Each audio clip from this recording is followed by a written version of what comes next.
first thing is first, like you have kind of like a songwriter's soul to everything you do. And Yes. that's because that's how you got your start. Yeah, well, that's a great. No one's ever put it like that before, Don. You know what? You're great at this, Don. No, but I did start in songwriting. So I went to Marist College. At first, I went to Iona for a year. Yeah. Then I went to Marist and I went for marketing. And while I was at Marist, I did a show on a local station called K104. I don't know if you guys have ever heard of that. But I did a songwriting. I did a singing contest there, and I got like one of the top placements there. And then I met this lady. I was bartending, and she came into my bar. And her name was Liz. And she was like one of my good friends. And she said, "You know what? I liked your voice today. I know some people who produced for Mariah Carey." And I was like, "Is this Wow. real?" I was like, "This can't be real." Mm. And she's like, "No, I think we could do something." So I went down 2 days later to this guy, Neville Hodges' studio in Mount Vernon.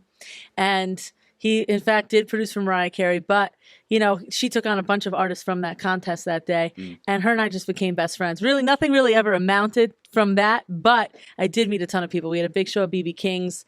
It was my first experience with a manager. And I did grow from there. And I built a large network. I did a lot of performances. Eventually was managed by big management in the city who owned David Guetta's Publishing, Chris Willis. I wrote 500 songs in 2.5 years and performed in over 250 venues.